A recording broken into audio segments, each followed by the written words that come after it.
É isso aí, galera. Bom, tô fazendo aí com vocês o videozinho do das minhas questões aqui da Olimpíada. Peço desculpas aí pela demora, mas a correria tá grande.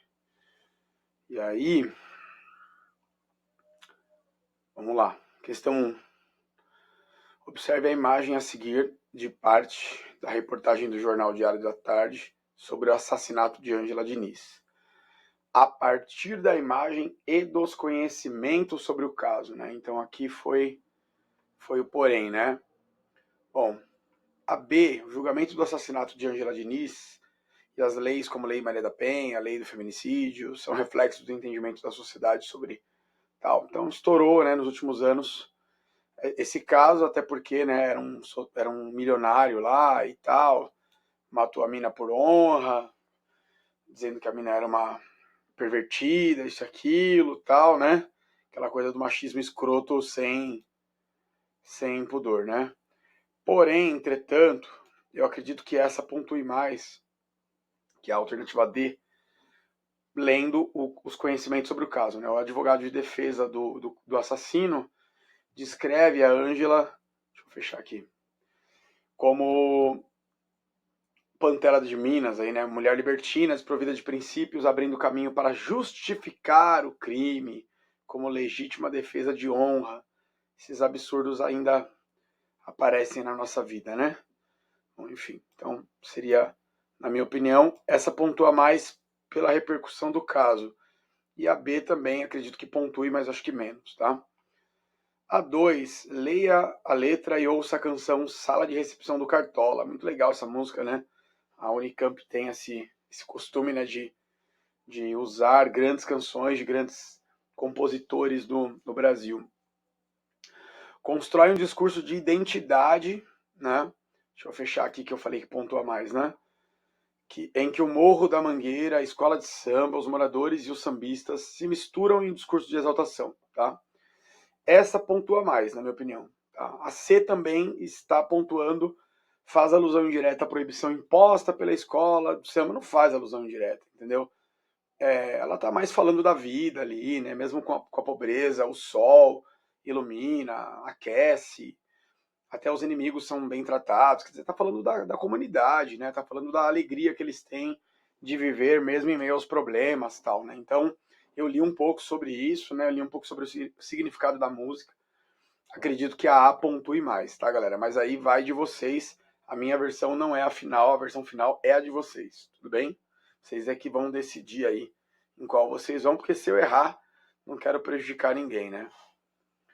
Bom, a 3, os 14 camelos, essa é muito boa, né? Dom Pedro II investiu mais na ciência do que os últimos presidentes que a gente teve aí, né?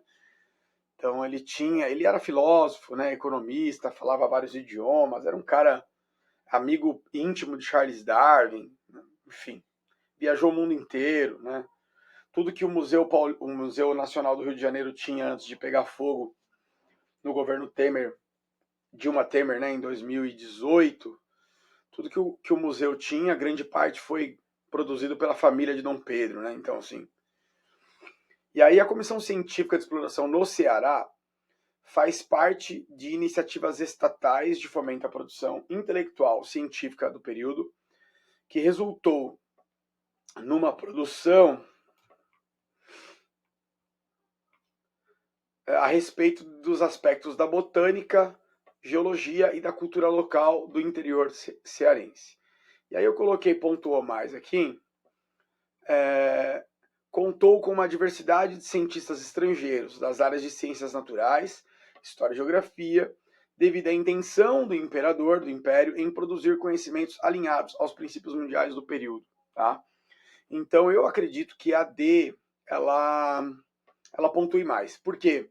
Porque no mestrado eu estudei que o Instituto Histórico e Geográfico Brasileiro foi criado para isso, para promover uma cultura científica de caráter nacional e igualar o Brasil ao mundo. Tanto que o texto fala que era uma forma de fazer um vínculo, né, com a França, com a ciência francesa, vocês têm que lembrar que Dom João VI, quando ele fugiu de Napoleão e veio para o Brasil em 1808, logo em seguida veio uma esquadra de artistas franceses, Jean-Baptiste Debré, que inclusive foi professor do pintor que pintou lá o quadro dos cientistas no Ceará e tal.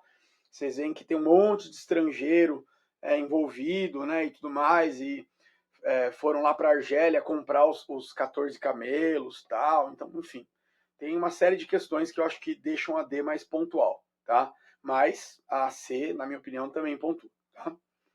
Bom, rapidinho, indo para o final aí, vamos lá para a próxima, A4, galera. Observe as imagens do José dos Reis Carvalho, produzidas ao longo do seu trabalho. Então ele nasceu lá, ele é um artista da região, do local ali, né, do Ceará, estudou na Escola de Belas Artes do Rio de Janeiro, foi aluno do Jean-Baptiste Debré, né, foi esse pintor que pintou o Brasil inteiro, foi um grande pintor, apesar de ter morrido meio esquecido, né, no Rio de Janeiro, ali no final do século XIX, ninguém sabe exatamente o ano que ele nasceu, que ele morreu, enfim. Não foi tão famoso quanto deveria, né, na minha opinião. E ele vai pintar membros da comissão, pedras russas e samba. Então, por que a questão pede 3 obras nada a ver, né? 3 obras do autor, que são aquarelas, né, do autor, que não estão conectadas, né, uma com a outra. Então, na minha opinião, é uma pegadinha, né? É uma pegadinha, porque aí mistura a comissão científica com a obra do autor, né? E essas obras do autor estão lá no Museu Dom Pedro II, no Rio de Janeiro. Então, fazem parte de um conjunto de obras do artista cearense José dos Reis Carvalho, composto por desenhos, aquarelas e guaches, tá? Constituem um registro imaginético do patrimônio natural e material cearense, que levou o artista a ser premiado por Dom Pedro II, tá? Eu iria na A, galera. Por que eu iria na A? Vou até colocar aquela pontual. Eu coloquei já ela, pontuar mais. Porque misturou as obras do autor. Então, na minha opinião, está mais em evidência o autor do que a própria ideia de criar um patrimônio natural e material cearense e tal. Então, pensei também na B, né, que são características típicas da pintura acadêmica, já que ele foi aluno de Jean-Baptiste Debré. Também poderia ser, mas não sei. Se vocês quiserem mudar, mudem, mas eu iria na A, mesmo se eu errasse, tá? E a última, né, que legal, né, bolsonarismo e fake news, né, sempre. Analise os documentos apresentados, né? Então, assim, você vai conhecer a história do Forte Príncipe da Beira, isso que é legal da Olimpíada, né? Nem eu sabia dessa história, nem eu sabia desse lugar, quer dizer, a faculdade nunca me ensinou isso, a gente está aprendendo na Olimpíada da Unicamp. Aí o Forte Príncipe da Beira, muito legal essa história toda, né? Lá do interior de Rondônia, né? E os portugueses, eles eram vidrados, né, no Brasil, e com certeza tiveram ajuda indígena, muita coisa vai vir depois disso. Construíram o maior forte militar fora de Portugal que já existiu, né? Então, assim, incrível a história dessa construção. Considerando os documentos analisados, o que é correto, né? Então, assim, vamos lá, para terminar aqui. A B, a propagação da notícia da alegada existência de Ratanabá foi intensificada pela utilização intencional de um patrimônio cultural e seu senso de antiguidade na legitimação de uma história falsa. E notícias falsas são produtos de mídia que surgiram após a popularização da internet e demonstram a necessidade de cuidado com o uso e compartilhamento de informações retiradas dos meios digitais. A C pontua, mas, gente, notícia falsa sempre existiu, tá? Então não é produto da popularização da internet. Por isso que, na minha opinião, a C estaria até quase errada, né? Se você for avaliar. O termo fake news surgiu na Inglaterra no final do século XIX, gente. Eu estudei isso. E se vocês quiserem dar um Google nisso, eu acho que é legal. Então, fake news não é uma coisa nova, tá, gente? As ditaduras nazistas, socialistas de Stalin já faziam fake news. Napoleão fez fake news com guerra. Então, assim, notícia falsa, gente. Pô, imaginar que notícia falsa só surgiu por causa da internet é uma coisa meio ingênua, né? Então eu iria na B. Por quê? Porque uma fake news bem feita, ela usa uma parte de verdade para se demonstrar, né? Então aquela fake news que mais se espalha, que mais se propaga, é aquela que se apoia em algo que é legítimo. Então tem uma parte de verdade na mentira. Por isso que as pessoas acabam caindo nela. Então a B, na minha humilde opinião, pontua mais, ok? Espero que vocês tenham entendido aí e eu acho que é isso. Beleza?